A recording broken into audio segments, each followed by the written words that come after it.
Hi everybody. Thanks for being patient as we were waiting for some folks to get on Zoom. I want to begin today by acknowledging that we are gathered today on the homeland of the Selis people at a place they named Timson-Clee. Their example as the original stewards of this land guides our work today. Travelers Rest Connection is committed to respectfully sharing the history and contemporary culture of the indigenous people who lived and traveled through the ancient crossroads on this land. We learn from many indigenous artists, elders, and organizations. We invite you to learn from them and support them as well.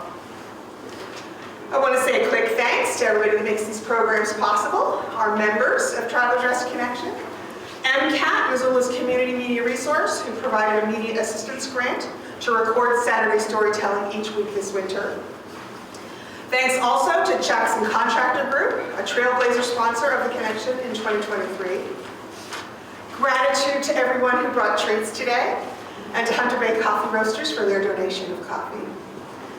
We do need somebody to bring treats next week, so please see me if you would like to volunteer.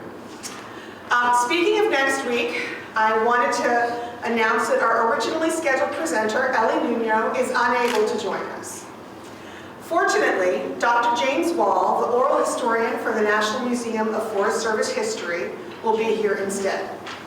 Dr. Wall will talk about his work to preserve stories of the Forest Service and share some of the stories he's collected.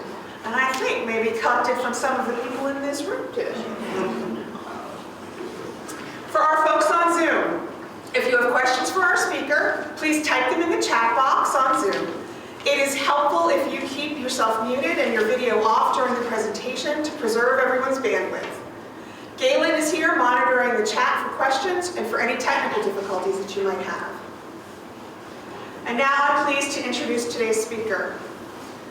Following a career in the Forest Service that took him, I took notes, that took him from Priest Lake, Idaho to Missoula, to DC, to West Africa, and back to Missoula, with a few stops in between. Tom Schenarts retired here in Missoula, and we're glad that he did.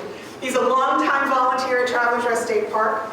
He's been a tour guide, roving interpreter, member of the Connection Board. He's even done traffic control for the Lolo Easter egg hunt.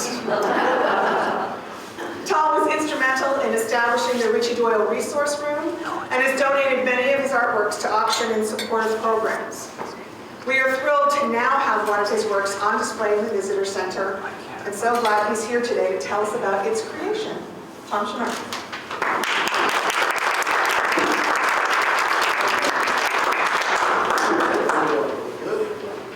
Wherever you want it.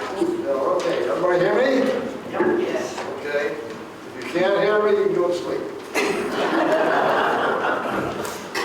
Well, you're going to get 5 years of story in about 1 hour, okay? And this is been 5 years in the process of teaching.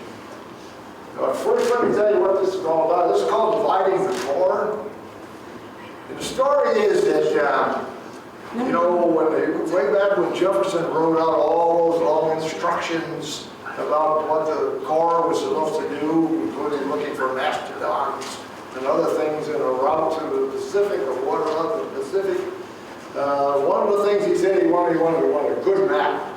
You map everything, he said, so, you know, because we just bought this big chunk of country and we don't know what we bought.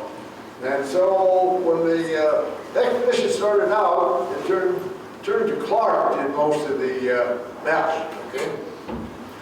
Well, some of us were in St. Louis here a couple of years ago and saw some of the original notes and journals and things that Lewis and Clark kept. It really was quite interesting.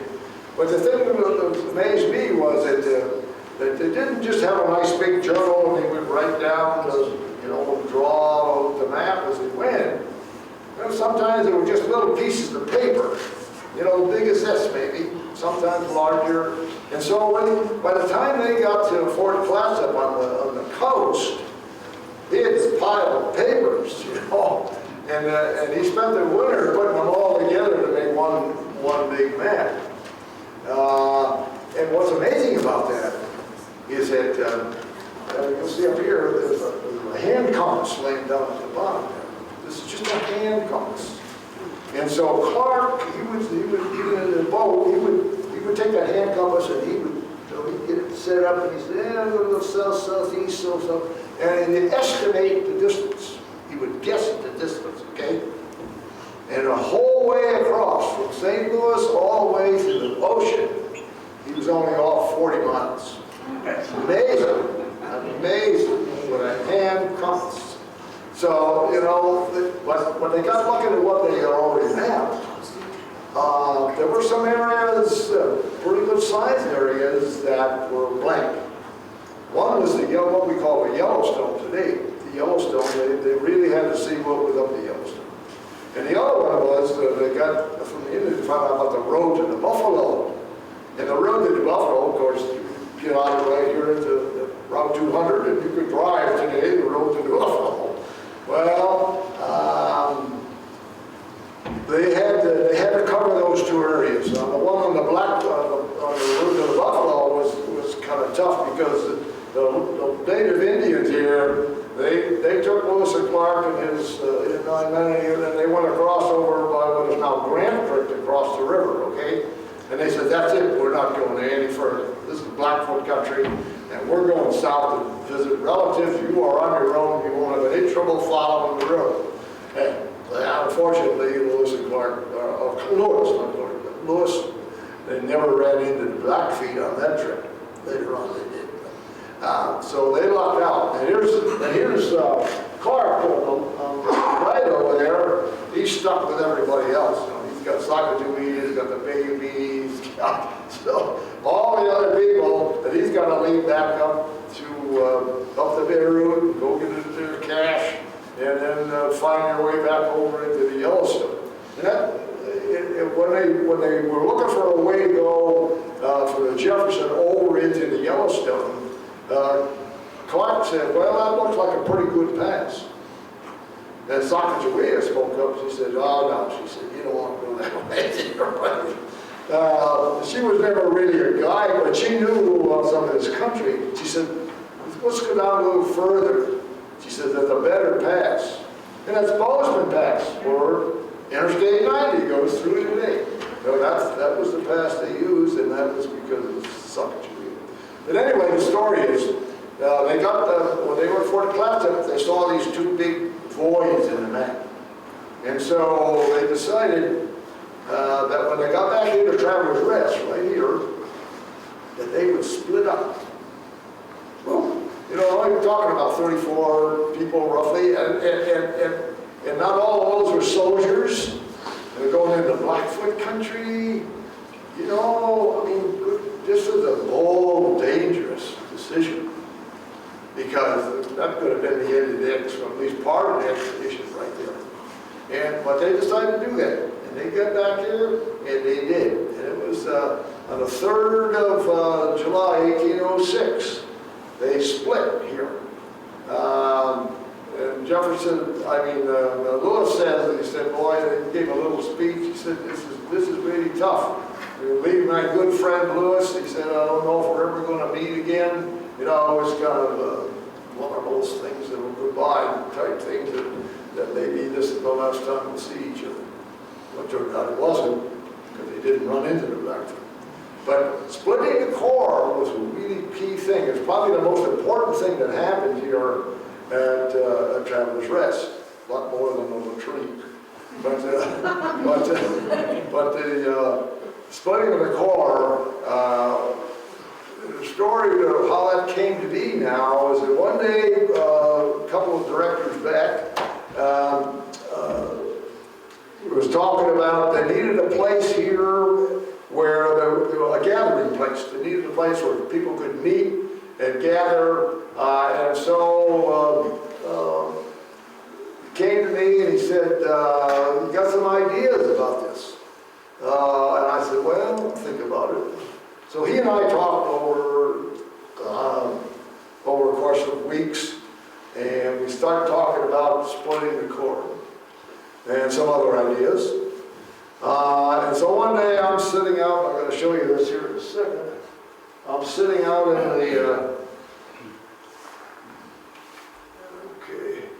the field And I got my notebook, and I'm making some idea, I'm writing down some early idea. This is actually a picture of the joint that I can, about what wouldn't work, what wouldn't, and Lauren said that, he said, you know, it'd be nice if we had a piece of art, you know, that, for this gathering place. And he said, maybe we could get each of the tribes to donate some kind of art that was appropriate for an outdoor gathering place. So, make a long story short, we went on and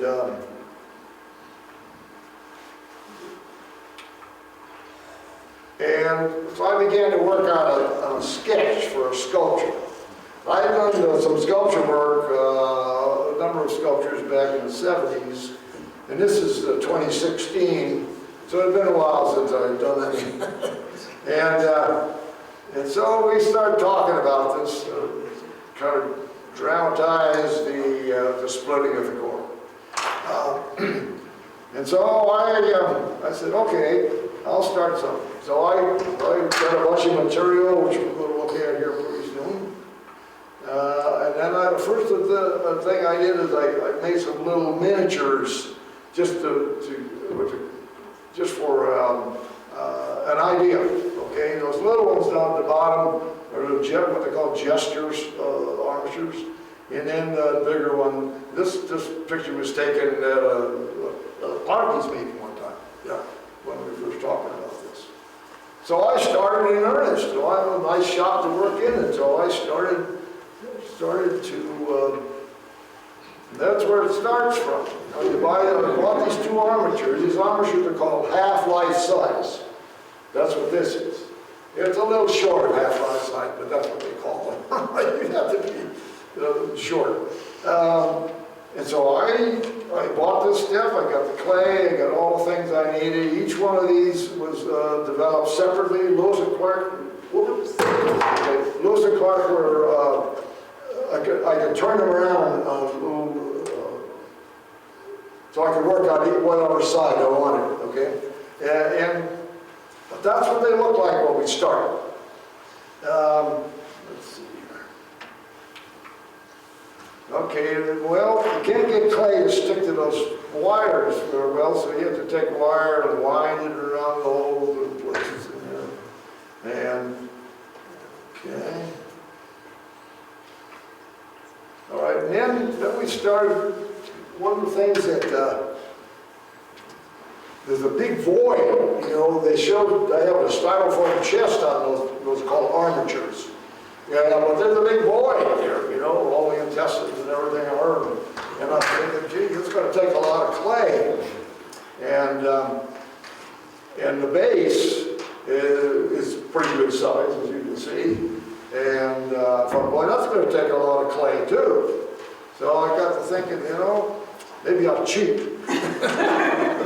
So I got this material where you mix A and B together, make styrofoam. So I started with the base, because I can control it a little bit, and I made a cardboard mold, you know, and I mixed those two things up, and I poured that in there. And it grew, and it grew, and it grew, and it grew, and it grew. I mean, it didn't take very much. So I had to cut away a lot of it. So, and then the same thing when I did the body part here, I built just left a little opening and poured it in, and it grew pretty good too. So that solved that problem and reduced the weight quite a bit, and also clay. And by the way, there's clay over here. When you get through today, you walk over there, and there's some clay. And you can take some pieces home if you want. And it's called soft clay. Chantal soft clay comes from a dealer over in Loveland, California. Loveland, Colorado, excuse me. So we start building up little by little by little. You know, everything that looks like William or Clark, you put it on, if it doesn't, you take it off. And so it's a slow process. The whole process from starting to finish including the research materials. A lot of research went on. It was 248 hours. 248 hours to produce the clay models of these two. All right. Let's talk about this here.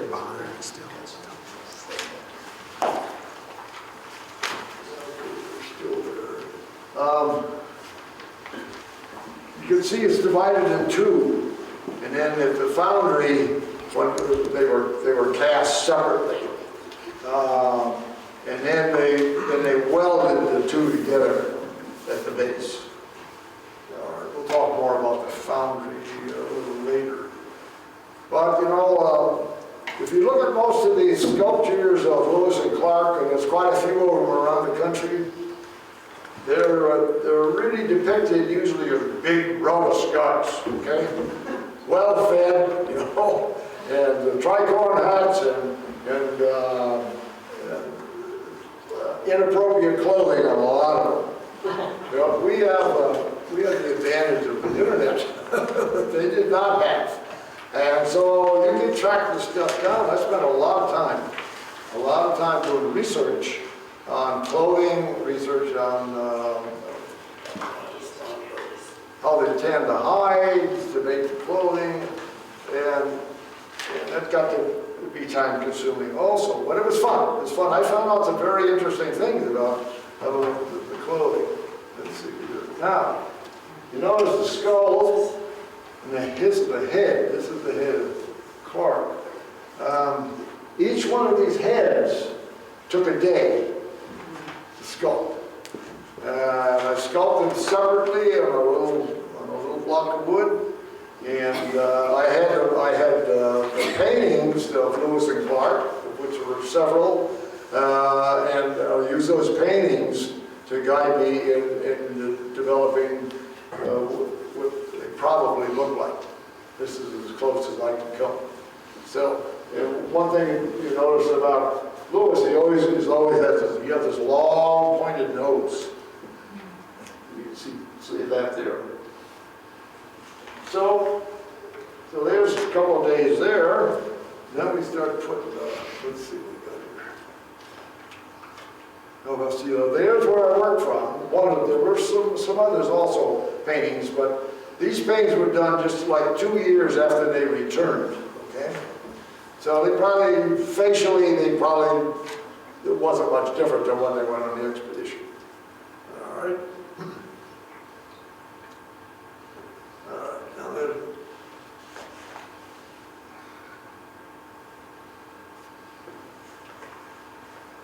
Okay, then we got to thinking, you know, the research, it turns out that Lewis still had a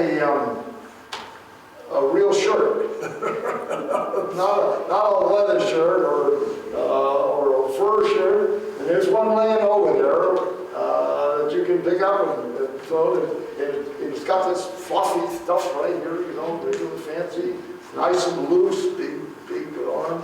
And that's, you can see he's wearing that here. When they get back to Traveler's Rest, he still had 2 of those shirts. Where most of the rest of the clothing they had in the expedition, well, yeah, there we go. Right there. Now, hold on a minute, Molly. One thing about this shirt is a very practical shirt. You put this on in the morning, you know, you put this on and you wear it all day, okay? And then at night, you just slip off your trousers, and it's your night shirt. That's right. That's the way it works, right? And you can imagine they get pretty grungy after a while. Yeah, they're pretty fancy with the cuffs. Yeah, right. Yep. And it's got my earring stuck to it now. Anyway, so he still had one, so we put one on his ear to show you he still had it here. But the rest of the clothing, sometime in 1805, some of the people that know about the clothing said that most of the clothing by 1805 was leather, you know. They were shooting animals all the time to eat. And so as the clothing wore out, they would use the hides to make clothing. Let's see here. Okay, I'll come back to that. Well, let me finish it. Now think about this. These guys are on the move, you know. They're trying to get to the coast, and they don't have a lot of time. You know, they spent 3 days here at Travelers Rest. You know, of course, at Fort Mandan, where they spent the winter, they had time. But these guys are making clothing out of animal hides, all right? You ever made any clothing ever tanned an animal hide? I mean, to do it properly, it takes at least 3 days. And, you know, the Indian women, they went so far as they're making something that's really soft, they chew it, you know. I mean, yeah, it would take a long time to take a hide off a deer or an elk and get it where you could make a piece of clothing out of it. Now stop and think about this. They didn't have time, but they were making clothing out of animal hides. So it was kind of a quick and dirty deal to scrape these hides and, you know, and get all the stuff off and get them stuff. They didn't, and they're supposed to be smoked to make them more waterproof. They didn't have time for most of that. So you can imagine these guys are wearing these clothing that's, you know, half raw. So, you know, we forget about that. Oh, they look really kind of neat, you know, look at these bucks good clothing.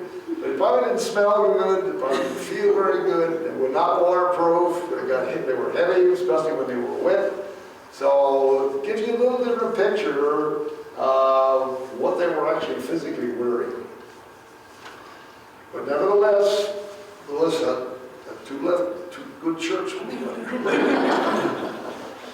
All right, now the other thing is, you know, I was talking about these other sculptors that most of them make their guys really robust. Well, these guys are hungry most of the time, especially, you know, when they got off the plains. In the plains, they were eating pretty well. But as they got off the plains and got more this way and into the mountains, you know, especially going down to Columbia, you know, they weren't eating a lot. So, stop and think about this. These guys were probably not very robust. They were probably pretty skinny. And so, I had to deal with that because by the time they got back here to Travelers Rest, they had not had a lot of food in the last few days or weeks. And so, I made them fairly skinny. And I've had people say, oh, they look really skinny. Well, they were. They were hungry. They didn't eat a whole lot. And they were burning up calories like you wouldn't believe. So, you know, that's something else we have to think about.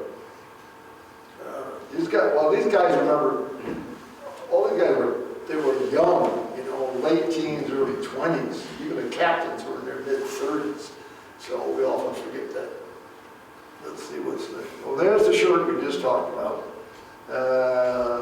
This is one I wear occasionally as a reenactor, but so I use myself as a model, although I'm not skinny enough.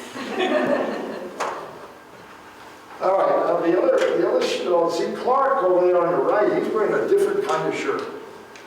And this is an Indian style shirt, and sometimes they would use gifted clothing or from various tribes, or they would swap for it. That way they got a better deal, you know, because it was properly prepared, and they, one thing you see on the Indian side of all is fringe, okay? Well, obviously the Corps didn't put fringe on their clothing. They didn't have time. You ever made any fringe? It takes a long time to cut those little thin strands, let me tell you. So there was no fringe. The fringe helps shed water and stuff, but unless you got an Indian shirt, another interesting thing about the Indian shirt is it's made out of 4 hides. One for the front, one for the back, and I think I got a little slide of this, one for each arm. And it's, when you get afterward, come up here and look. You see Clark? His shirt is open. It's stitched from his hand up to his elbow. And it's not stitched from his elbow to his shoulder. Why would that be? Ventilation? It's an Indian shirt, remember? If you're reaching for an arrow out of a quiver, you can't have this thing holding you back. You've got to whip that thing out of there. So it's not stitched there on an Indian shirt. Interesting things you learn. And that's the way Clark's is here, just to show that.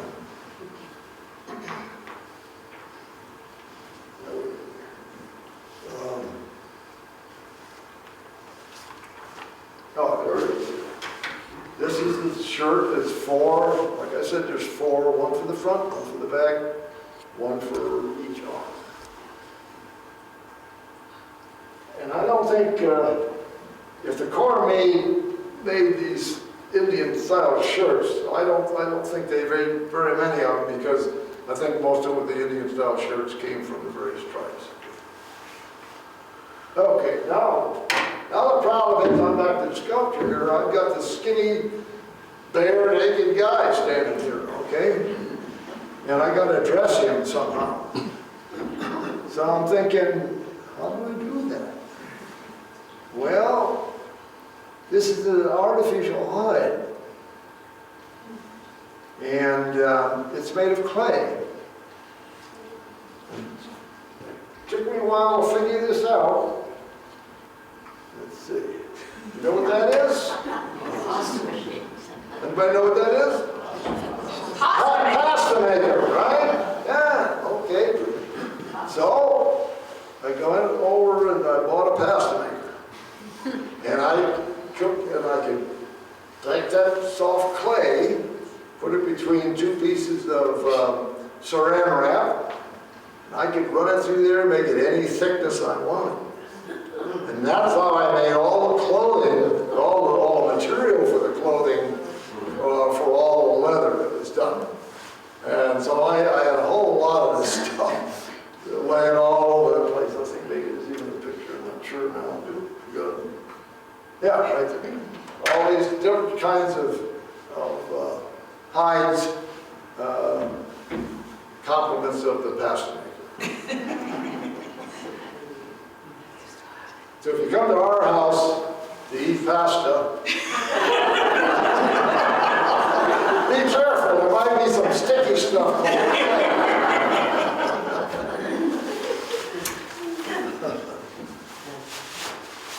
Yeah, now here we go.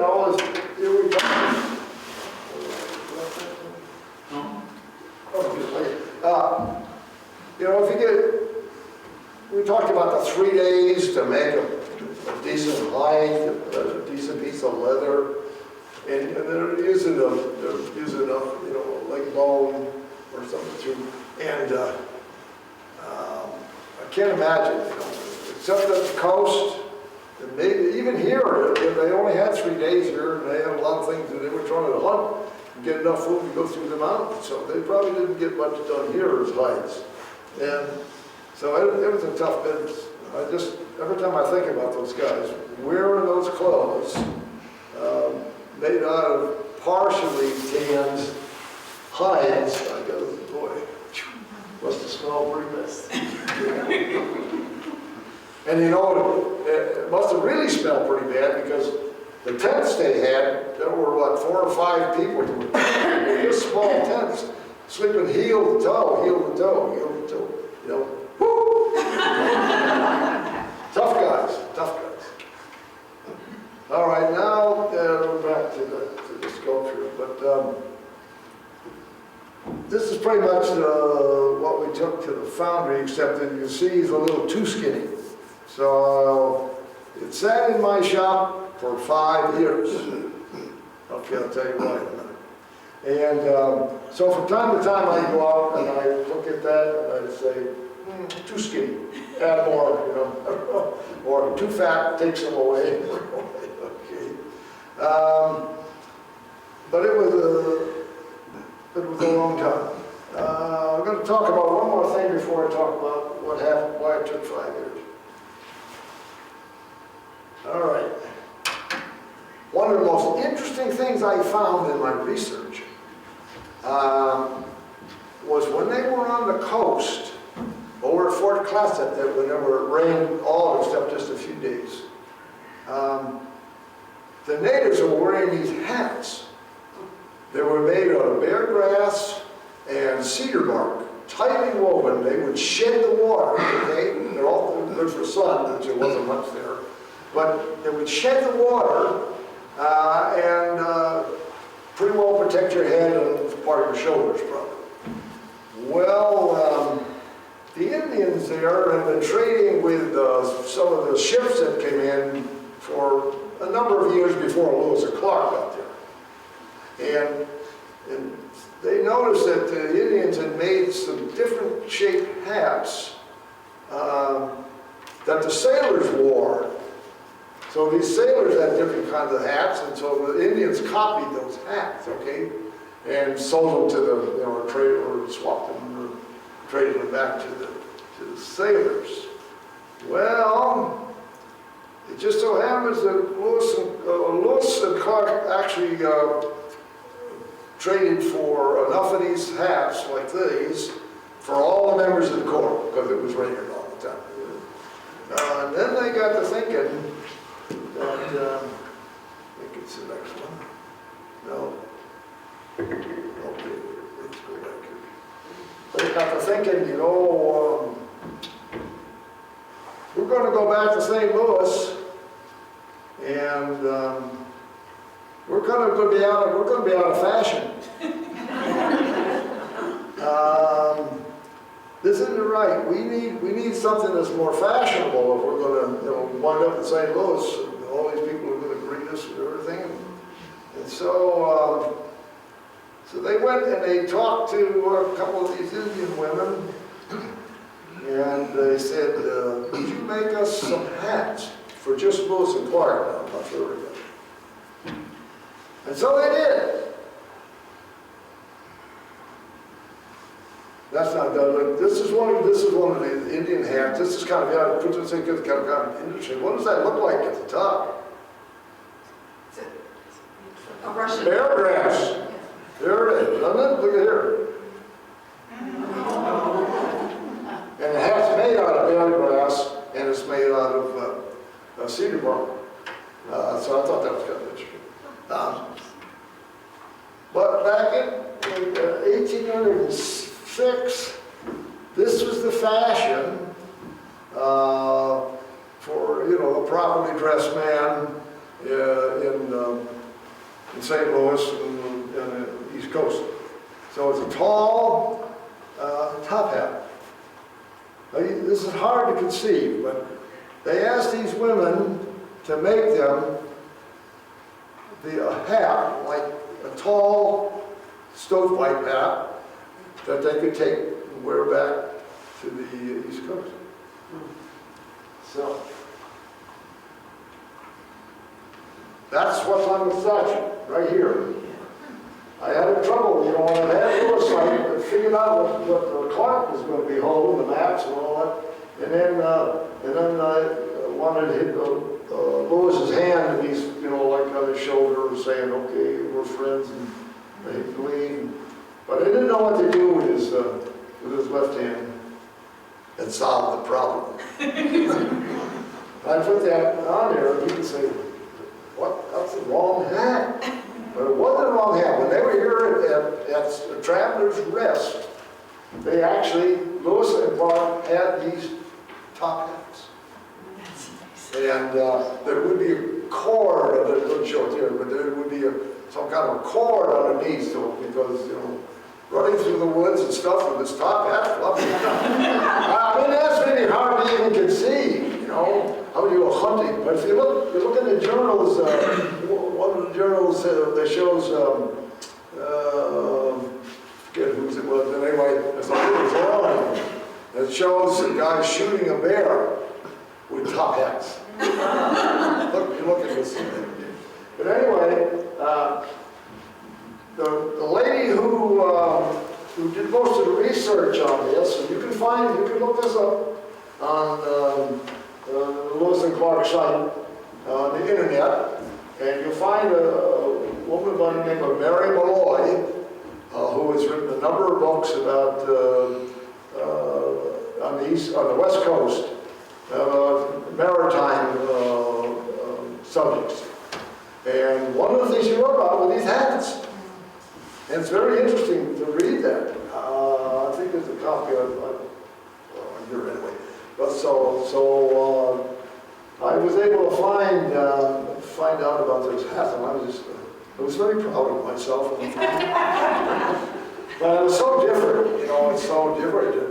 Picture these guys walking around Travelers Rest in top hats. Maybe we should do that. I wear a top hat. That would get a lot of questions from the people.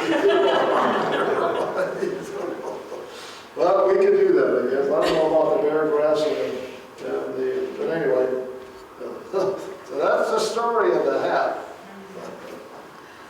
And this is one that's in, you can actually go online, that's where I got this picture. This hat is one of or similar to, I can never determine whether it actually was one that they brought all the way back or not. It's made of bear grass and cedar bark, but it's in the museum, the Peabody Museum at Harvard. And you can go online and you can see this. Yeah. So we actually have proof that they're, yeah. Okay, this is probably, yes, the reason this took 5 years was that after Lauren and I talked about this and got it underway, this is in 2016. Lauren took some ideas back over to Helena and conferred with some of their people over there, and they changed their mind about what they wanted to do about the gathering place. Well, by then I had this thing half done. So they decided to, if you go out there now, they have a good gathering place. It's well done. They got that low wall that you can sit on of the flagpoles. That's the gathering place. That was what came out of this whole operation. But I'm here with this sculpture sitting in my shop, so trying to figure out what do I do with this. I talked to they were building a new library downtown at that time. I thought, well, you know, that might be a good place. And a few other things came to mind. Of course, this was the place that they really wanted it, and it was built for this place. But it took a while to generate funds for the foundry work. And the clay part was a nice, easiest part, the fun part. But when you go talking to the foundry, that's a whole different ball game, you know. It's pretty pricey. It's pretty pricey, so especially something as big, complicated as this is. So you're looking at something here that's I think without the cost that I had over $1,000 at the beginning. It's around $10,000 the whole thing. That's a lot of money. But we eventually found enough money. Connections kicked in, some individuals kicked in, and I kicked in, and we got it cast. And now I'll tell you a little bit about the casting if we have time. Oh yeah, okay, we're doing fine. Okay. I looked at all the casting places around in West here, and some people I went over in Bozeman. I went, actually, Barbara and I were there one day and actually met the guy that owned it. And I had a little prospectus and everything. I've never heard from him. Never heard of it. And I talked to a bunch of artists here and there, and finally decided that the Kalispell Art Foundry up in Evergreen, just outside of Kalispell, was the place. And so I got acquainted with them, and boy, they're a great outfit up there. They do a lot of work for Canadians, of course, being right on the corner. They do some huge work, huge work. They'll picture a horse, half a Guinness large, okay? I mean, and I saw them working on this thing. Yeah, amazing what they can do. These people are really skilled people. So we'll talk a little bit about that. I'm going to hobble over there. Well, here, I want to bring it to you. Okay. Do you want this or do you want the casts? Why don't you bring turns that to me, and gee, it's nice to be him laid up. I can just point. Oops. Okay, I don't need that. All right. All right. Well, basically well, the first thing that happens, Bruce and the Hellish and I, that you had to get the wax. Now the wax is pretty fragile. We had to get that thing to Kalispell. Oh, that was a good day, wasn't it? So he got this big Suburban down here, and we loaded it with pillows, very carefully put the whole thing in there. It was in two, they were separate. We put the two of them in there, and we looked at each other and said, we're not going to look at this until we unload it and we get to the factory. And we even stopped and had lunch, didn't we? Right, you bet. We stopped at Lucy's and had lunch. And we got to the foundry and we opened that thing up, and by gosh, it was just fine. We didn't have, I don't think there was anything to do with it. So. Weighs more than my kids did at this age, so. Yeah, but see what they did to it? When you get to the foundry, the first thing they do is they chop it all up. Pieces. Look at this. This is Clark. This is the original wax. It took his arms and his legs off. Yeah. And then what they do, they take and they make a mold. So is this somebody's arm? Yeah. This is some other parts of it.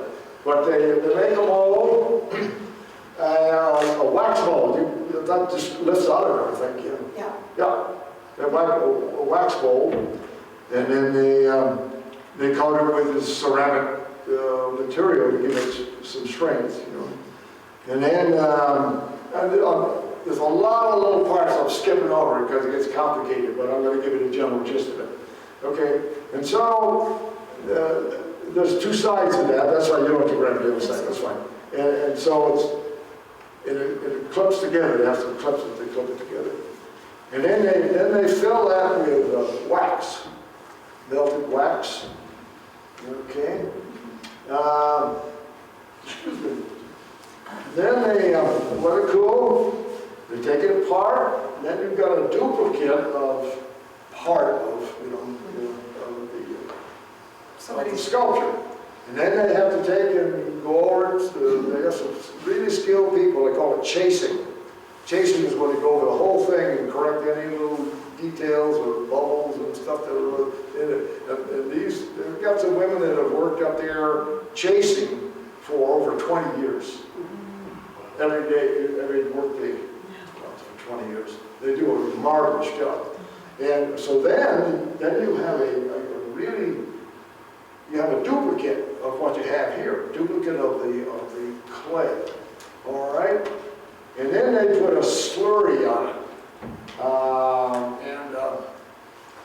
And they make a new casting. Okay? They take the wax, put a slurry on it, okay? They turn it upside down. They put it in a great, huge oven, okay? And then they heat it up, and all the wax runs out. Okay, so then you have a mold that's perfect, the negative of that. So they can take that then, and they can fill that with bronze at 2,020 degrees. I've worked in foundries in New Mexico, so this is the exciting part of it. More, it's pretty dramatic. And then you let that cool for a couple of days. Then you take a hammer and bust off all that white stuff on the outside, okay? And I remember when I had down at the foundry, worked in New Mexico, sculptor friend of mine down there, he said, you're going to be surprised. Oh, I was just really, I want to see this. So I beat this thing, and it looks awful. It's terrible. It's got this white stuff all over it, and it's just we did it wrong. No, we didn't do it wrong. Then he puts you over there, and you chase that thing, just like you did with the wax. You got these little chisels and little hammers. You go over the entire thing, and it looks like this. Okay? That's really time consuming. I mean, this is why casting of bronze of any kind is really expensive, because you're paying for all that detailed hand work that those, in this case, women that were doing up at Callister. But then it still doesn't look, it still looks, you know, the color isn't very good. I don't think we had, I think that's the last picture there. Yeah, okay. They take it into another room, and then they have these different acids, okay? And they spray certain acids on there depending on the color that you want. Well, I just wanted the bronze color. But you can get red, green, whatever you need by the different kinds of acids that they use on here. And they spray that on there, and then they wait a certain way. It's a process that they do this all. But basically, there's guys standing there all masked up with this spray thing and looking at this, you know, we do this whole thing on and on and on. But I was there when they did, they call it a patina, putting a patina on it. So I was there and watched them do the patina on this, and that was pretty fascinating. And then when it dries, there it is. You write them a check and you take it home. They did a very good job. Why some of the, because they got all these pieces. Remember? We got Clark, the human arms, legs, and all this stuff. They got these pieces that have to be welded onto the main body. Okay. And boy, I watched those guys weld some of that stuff, and boy, they are really craftsmen. Because I'll tell you, you know, if it's rough, then they have to chase it some more, you know. So they're very good. They get it as clean as they can on the first lick. And so eventually get all the pieces put together and fasten it. And there we go. Then we had, you know, then we had to have something to put it on. So some other individuals here financed this wonderful base on it. It's got wheels and good storage, and it's made to look like a cargo box that they might have had on a boat. I think that was a beautiful addition. Yeah.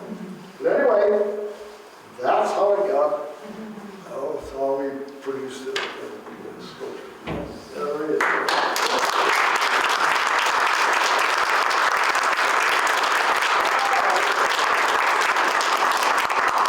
I'll take questions. Yes? What does it weigh now as a complete sculpture? The sculpture itself, without the base, is 116 pounds. It's hollow, partly hollow inside. Yeah. Because when they put it in the mold, instead of when they make the wax, when they put the wax, the molten, the melted wax inside, then they swish it all around, so it's not solid. So a lot of the small parts are solid, but the big part, the body is not solid; it's hollow inside. Reduce the weight. Are there any questions on Zoom, Galen? Not yet, but I'll let you know. Okay. Marianne? I have a question about the clothing and about how fragrant it was. Was that mentioned in the journals? I'm going to repeat the question so the folks on Zoom can hear it. The question was, did the journals ever mention how fragrant that clothing, not quite cured hides were? I'm pretty familiar with the journals, as a lot of you are. I don't recall that. But the thing you got to remember is, they didn't talk about that kind of stuff. You know, most of the stuff in the journals is, we were this far, we saw this, we did this, we shot this, ate this, and we got back in the boat. And there's not much about feeling. In fact, this little goodbye that Lewis expressed to Clark when they were splitting up here is one of the few really feeling type entries in the journals.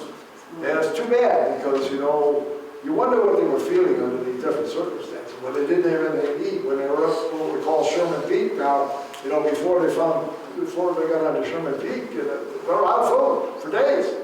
And they were in early starvation. They just knew they were going to die right there in the mountains. And all of a sudden they got up on the Sherman Peak. They could see the prairie. It's still about 60 miles away, but, you know, I would love to know what those feelings were, but none of the journalists know very much about feelings. Anybody else got a comment about the feelings? More questions? Kim? I'm curious about the bear grass hats. You said the bear grass hats were made on the coast. Right. Over the winter time. Would they have been wearing them when they got back here? So More than likely, yeah. the question for the folks on Zoom is those bear grass hats that were made on the coast, would they still have had them by the time they got back to travel insurance? Oh, yeah, I think so, yeah, right. In fact, when they were good, even the other hats, the conical hats that the soldiers and everybody else wore, when they were going down, trying to meet him, coming out of the Yellowstone and going to try to get back together again, they found a campfire, which part of one of those hats was there, and they knew whose hat it was. Yeah, that's in the journals, yeah, right. So did Sacagawea get one? Did Sacagawea get a hat? That's a good question. That's a good question. That's a good sculpture.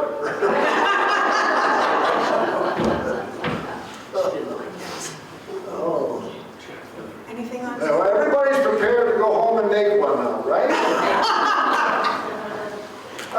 It'll only take you one winter.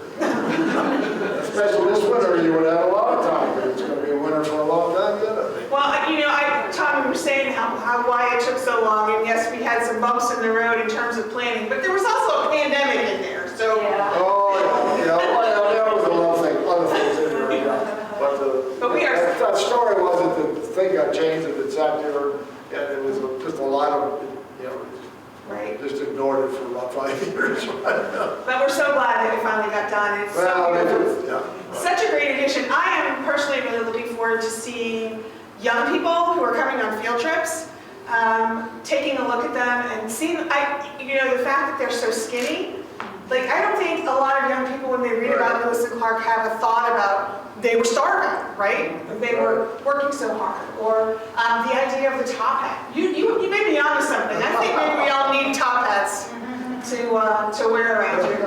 Maybe for the fall party, everybody will get a top hat. Yeah, they want a bad idea. That's a good idea. Also, come up and look at the sculpture. Now, you know, when I go into a museum or I go into some place where there's nice sculptures, you see these stupid little signs that say, "Do not touch." The idea of a sculpture is a tactile. It's a tactile piece of art. It's made to touch. So we're never going to put a sign on this, I hope, that says "Do not touch." Maybe we also have one that says "Please touch." We could do that. I would be happy. Yeah, I think that's a good idea. You know, we used to live, Barbara and I used to live back in southeastern Pennsylvania, very close, within a couple miles of the Brandywine River Museum, and you know, Jamie Wyeth and Andrew Wyeth, and all lived very close to us. And at the Brandywine River Museum, where the Wyeth collections are all, outside, it's a beautiful place, right on the river, gorgeous place.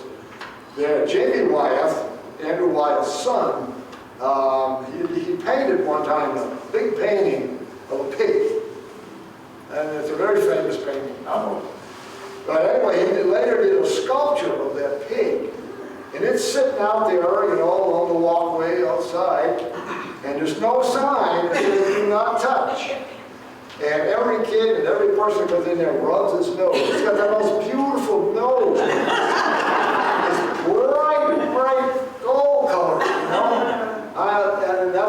And it's wonderful. The kids climb on it, you know, it's great. Now, one thing early on, when we were talking about putting this outside, we had some discussion about, you know, we do from time to time do a little bit of vandalism here. And so we actually, the arm that's stretching toward Clark, Lewis's arm toward Clark, is reinforced.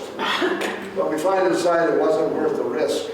It really needs to go inside, because something could destroy it. I have a feeling that the spot on here that might get burnished like that pig's nose is the compass. Oh, I think we're gonna have a lot of yeah, kids yeah. that are really interested in Yeah, that. good idea, yeah. So, we'll see. Yeah. Check back. Yeah, right. All right, do we have any more questions? So please come up and touch it. Also, you'll see some other little things on here, like if you look at their moccasins, you'll see where the moccasins are pretty worn, his toes sticking out. And then the yellow one on the other side, he's got a big hole in the heel of his moccasin, because the moccasins only lasted 3 days. 3 days. I mean, so they were making moccasins all the time. When they were Fort Classic, I don't know, what, 300 and something pair, I forget what it was. A lot of moccasins, and they ran off. So you'll see things like that. And the knapsack that Clark's wearing was 1805, it only had one strap. Later on, the soldiers, right after that, they went to the 2 strap where they could put it on their back. There's a lot of things that show up there. Well, let's tell Tom thank you again for this talk.